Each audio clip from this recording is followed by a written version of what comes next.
Selamat pagi dan salam sejahtera bagi kita semua.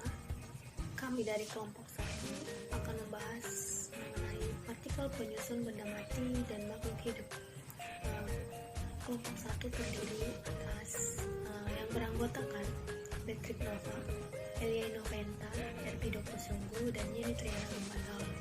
Adapun submateri yang akan kami bahas pada kelompok kami yaitu yang pertama mengenai partikel dalam benda dan makhluk hidup yang dibahas oleh saya sendiri, Erpido Kusunggu, dan yang kedua mengenai teori atom yang dibahas oleh Yeni Triana Lumbangaol, dan yang ketiga partikel-partikel dasar penyusun atom yang dibahas oleh Patrick Nova, dan yang keempat sifat fisika dan sifat kimia serta pemanfaatannya yang dibahas oleh saudari Elia Inoventa. Nah baiklah, saya akan membahas mengenai partikel dalam benda dan makhluk hidup. Nah, sebelum kita membahas lebih lanjut, kita harus mengetahui apa sih partikel. Nah, partikel adalah satuan dasar bagian terkecil dari suatu materi atau benda yang masih memiliki sifat bahan atau benda tersebut. Nah, di dalam partikel itu ada atom-atom yang berkaitan satu sama lainnya yang membentuk senyawa. Nah, senyawa yang terbentuk itulah yang akan menjadi penyusun benda mati dan makhluk hidup. Contohnya, pada makhluk hidup itu sehelai rambut mengandung atom karbon atau C, hidrogen dan nitrogen dan sulfur. Begitu pula halnya dengan tulang yang terdiri dari kalsium, fosfor, dan oksigen. Pada benda mati juga tersusun atas molekul-molekul tertentu, contohnya balok kayu, sampah, plastik, air minum, udara, dan pakaian, terbentuk dari zat kimia yang tersusun atas molekul-molekul. Contohnya itu, jika benda dibakar akan menimbulkan bau yang berbeda-beda. Anda tentu pernah mencium bau bulu unggas atau rambut yang dibakar. Kedua benda ini jika terbakar akan menghasilkan bau yang berbeda. Nah, hal ini disebabkan oleh zat-zat yang dikandung oleh bulu unggas maupun rambut akan berubah menjadi zat lain atau zat baru. Nah, terbentuknya zat baru akibat pembakaran ditandai dengan perbedaan warna dan bau. Warna dan bau berbeda karena partikel benda itu juga berbeda-beda. Nah, sekian materi dari saya dan akan dilanjutkan oleh teman saya yaitu Yeni Triana Lumbangaol. Terima kasih. Nah, selanjutnya kita akan membahas ke materi kita yang selanjutnya yaitu mengenai teori atom. Nah, setelah mendengarkan paparan atau penjelasan tentang materi kita yang pertama tadi yaitu partikel dalam benda dan makhluk hidup, nah tentunya kalian pasti sudah mengetahui apa itu pengertian dari partikel. Dimana pada bahasan kali ini Ibu singgung sedikit pengertian tentang partikel tersebut. Dimana partikel itu merupakan bagian terkecil dari suatu materi. Nah, materi inilah yang akan kita bahas pada kali ini, tetapi kita lebih membahasnya ke perkembangan atomnya atau teori-teori atom dari zaman ke zaman. Nah, sebelum kita membahas teori atom ini, Ibu mau bertanya sama kalian. Kan pastinya sebelum kita masuk ke dalam kelas ini, kalian sebelumnya di rumah sudah belajar kan mengenai teori atom. Nah, Ibu mau bertanya, coba sebutkan teori atom apa saja yang sudah kalian ketahui, yang kalian ketahui. Oke, coba disebutkan, Tiwi. Ya, bagus. Nah, untuk mempersingkat waktu kita, Ibu akan jelaskan saja. Jadi, teori atom itu ada 4. Yang pertama itu ada teori atom Dalton, teori atom Thomson, teori atom Rutherford, dan teori atom Niels Bohr. Nah, kita akan membahas keempat teori atom ini. Tapi sebelum kita membahas teori atom yang pertama yaitu teori atom Dalton, sebenarnya teori atom ini pertama kali sudah dikemukakan oleh filsuf Yunani yang bernama Demokritus. Di mana Demokritus ini mengemukakan bahwa atom ini berasal dari bahasa Yunani yaitu atomos, di mana a itu berartinya tidak dan tomos itu berartinya dapat dibagi. Nah, dari kedua kata itu digabungkan yaitu atomos. Demokritus mengemukakan bahwa atom itu merupakan tidak dapat dibagi lagi. Nah, seiring dengan perkembangan zaman, teori atom itu semakin berkembang. Maka lahirlah teori atom yang pertama, yaitu teori atom Dalton. Nah, teori atom Dalton ini sedikit lebih berkembang daripada teori atom yang dikemukakan oleh Democritus tadi, di mana Dalton mengemukakan bahwa atom itu merupakan bagian yang terkecil dari suatu unsur yang sudah tidak dapat dibagi lagi. Ibu akan kasih contoh. Contohnya itu, kalian tahu kan kapur tulis? Nah, jika kapur tulis itu kita haluskan sampai sehalus-halusnya, sampai sudah halus sekali. Nah, yang sudah sampai halus tadi itulah yang dinamakan atom yang dikemukakan oleh teori atom Dalton tadi. Nah, dan Dalton juga mengemukakan bahwa bentuk atom itu berbentuk bola pejal padat. Kalian tahu kan bola pejal padat itu gimana? Nggak tahu ya? Nah, kalau bola pejal padat itu seperti kalian tahu kan bola futsal. Nah, bola futsal itu, nah tapi dalamnya itu padat. Itulah yang dinamakan bola pejal yang padat. Nah, itulah teori atom yang dikemukakan oleh Dalton. Lalu kita masuk ke teori atom yang kedua, yaitu teori atom yang dikemukakan oleh Thomson, di mana Thomson mengemukakan bahwa atom itu merupakan bola pejal yang bermuatan positif dan terdapat elektron-elektron yang tersebar secara merata di dalamnya. Atau istilah yang sering kita dengar untuk teori atom Thomson ini, yaitu Thomson mengistilahkannya dengan roti kismis. Siapa yang tahu roti kismis? Nah, roti kismis itu seperti kayak roti ATB, tahu kan? Udah pernah makan semuanya kan? Nah, roti ATB. Kalian tahu kan roti ATB kan berbentuk bulat. Kan di roti ATB itu ada bolongan-bolongan kecil yang di tengah-tengahnya itu ada bolongan-bolongan kecil. Nah,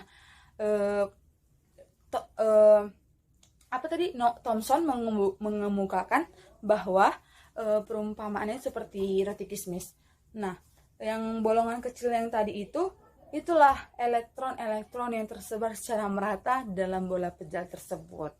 Nah, sampai di sini mengerti kan? Oke, baik. Ibu lanjutkan ke teori atom yang ketiga, itu yang dikemukakan oleh Rutherford, di mana Rutherford ini melakukan percobaan dengan cara menembakkan sinar alfa ke lempeng logam tipis. Dari hasil percobaannya tersebut, diperoleh bahwa sebagian besar sinar alfa atau sebagian kecil sinar alfa dibelokkan atau dipantulkan. Jadi kesimpulan dari percobaan Rutherford ini yaitu atom itu terdiri dari inti atom yang sangat kecil dan bermuatan positif. Lalu yang keempat yaitu ada teori atom yang dikemukakan oleh Niels Bohr, di mana Niels Bohr ini mengemukakan yang pertama bahwa atom itu terdiri atas inti atom yang bermuatan positif dan dikelilingi oleh elektron-elektron. Yang kedua, bahwa lintasan elektron mempunyai tingkatan energi tertentu, di mana semakin jauh elektron dari inti atom, maka semakin besar tingkat energinya. Jadi, begitulah pembahasan kita mengenai teori atom ini, di mana tadi teori atom itu ada 4. Yang pertama itu adalah teori atom yang dikemukakan oleh Dalton, yang kedua oleh Thomson, yang ketiga oleh Rutherford, yang keempat oleh Niels Bohr, di mana keempat ahli ini mengemukakan pendapatnya secara masing-masing mengenai teori atom yang kita pelajari pada hari ini. Dan sekianlah pembahasan materi kita tentang teori atom ini. Atas perhatian kalian semua, Ibu ucapkan terima kasih. Selamat pagi semua. Pada hari ini kita akan melanjutkan pembelajaran kita dari materi yang sebelumnya. Namun sebelumnya kita akan berdoa terlebih dahulu. Kepada ketua kelas dipersilahkan untuk memimpin doanya. Oke, berdoa dimulai. Berdoa selesai, saya akan mengabsen. Rina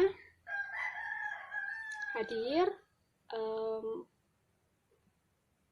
Rani hadir, Winda hadir. Baik, keadaan kelas kita pada hari ini hadir semua. Pada pembelajaran kita sebelumnya, kita telah mempelajari tentang teori atom, yaitu teori atom model Dalton, Thomson, Rutherford, dan juga teori atom Bohr. Jadi pada pembelajaran kita pada hari ini, kita akan mempelajari tentang partikel penyusun dari atom. Ya, saya persilahkan kepada semuanya untuk membaca bahan ajar kita pada hari ini yang sudah saya bagikan, yaitu tentang partikel penyusun atom.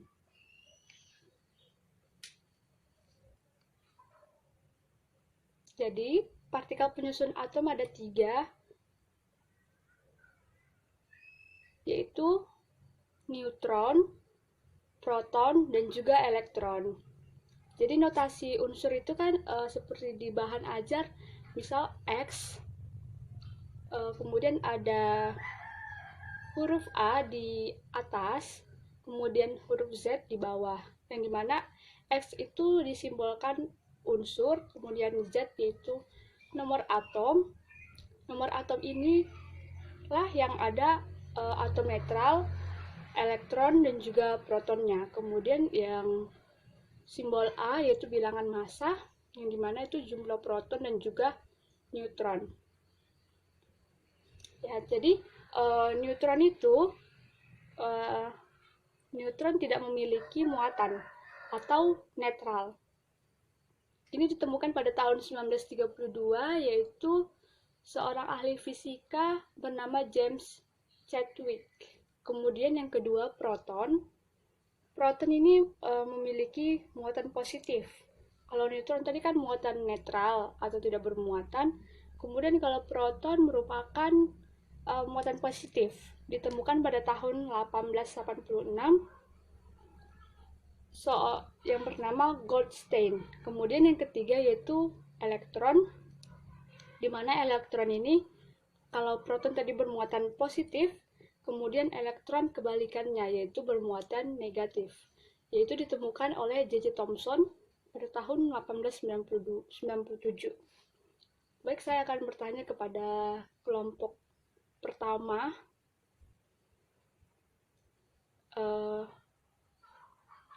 Pertanyaannya yaitu apa saja partikel dasar pembentuk dari atom? Baik, saya persilahkan kepada kelompok 1 untuk menjawab. Jadi benar ya, proton itu jadi partikel penyusun atom itu ada 3. Yang pertama yaitu elektron, proton, dan juga neutron. Tadi kalau neutron dia tidak bermuatan atau tidak memiliki muatan atau netral. Kemudian proton positif dan kemudian elektron bermuatan negatif. Baik, sekian pembelajaran kita pada hari ini. Pada tugas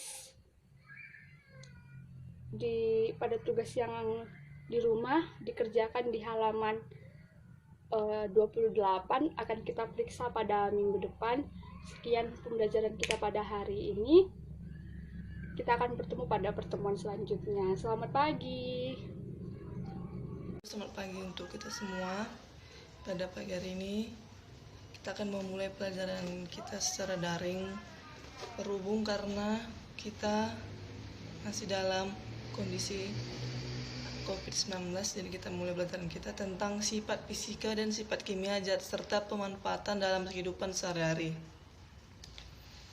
Yang pertama itu sifat fisika dan kimia suatu zat. Sifat fisika adalah sifat yang menggambarkan ciri khas suatu zat yang dapat diukur dan diamati tanpa mengubah zat-zat penyusun. Sifat-sifat fisik zat tersebut antara lain warna, bentuk, ukuran, kepadatan, kelarutan, daya hantar listrik, kemagnetan, massa jenis, titik didih, titik lebur, dan titik beku. Yang kedua itu sifat kimia. Sifat kimia adalah sifat yang menunjukkan reaksi kimia antar zat yang menimbulkan terjadinya pembentukan zat baru. Zat baru yang terbentuk tersebut tidak dapat kembali keadaan semula melalui cara sederhana. Contohnya itu sifat kimia adalah mudah terbakar, berkarat, mudah meledak, dan beracun. Yang berikutnya itu manfaat dalam kehidupan sehari-hari kita. Yang pertama itu perubahan fisika adalah perubahan pada zat yang tidak menghasilkan zat jenis baru. Contohnya itu beras yang ditumbuk menjadi tepung. Beras yang ditumbuk menjadi tepung hanya menunjukkan bentuk dan ukuran yang berubah. Tetapi sifat molekul zat pada beras dan tepung tetap sama. Peristiwa perubahan wujud zat antara lain menguap, mengembun, mencair, membeku, menyublim, mengkristal merupakan perubahan fisika. Yang kedua itu perubahan kimia disebut juga reaksi kimia. Dalam kehidupan sehari-hari, banyak reaksi kimia yang terjadi secara alamiah atau yang dibuat manusia. Terdapat beberapa jenis perubahan kimia suatu zat, yaitu contohnya kayu yang dibakar, bom meledak, dan lilin yang dibakar. Proses peragian contohnya perubahan susu menjadi keju, singkong menjadi tape, dan kedelai menjadi tempe. Proses kerusakan contohnya pelapukan kayu, pembusukan sampah, dan perkaratan besi.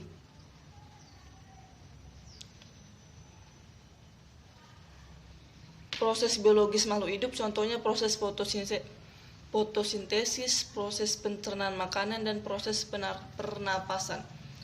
Proses pertumbuhan dan perkembangan makhluk hidup contohnya itu seperti tumbuhnya seorang bayi menjadi dewasa. Ciri-ciri yang mengindikasinya adalah perubahan kimia adalah adanya perubahan warna, perubahan bau, pembentukan gas,